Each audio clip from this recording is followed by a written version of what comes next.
Баршаңызға қайырлы күн достар, сіздермен бірге Арай. Бүгін сіздерге ыстық желімді тазалау жолын бөлісетін боламын. Ол үшін бізге екі ғана зат қажет болады: жидкость және де мақта дисктері.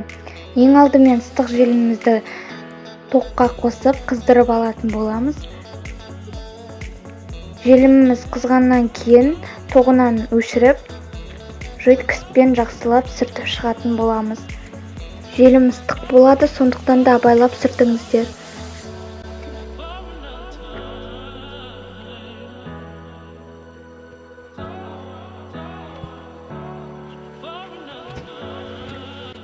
Осылай жидкостьпен желіміміз тазарғанша сүртіп шығатын боламыз.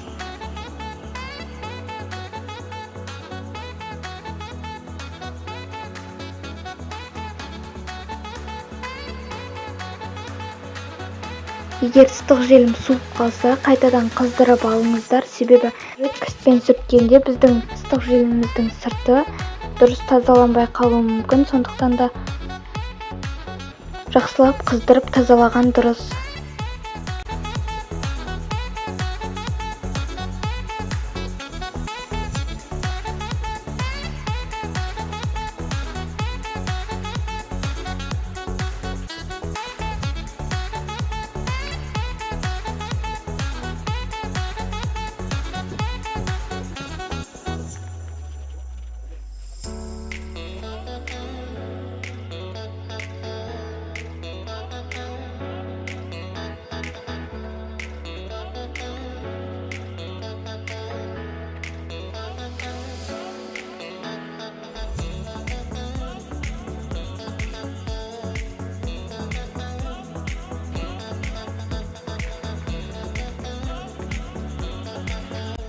Мінекей, біздің желіміміз тап-таза болды.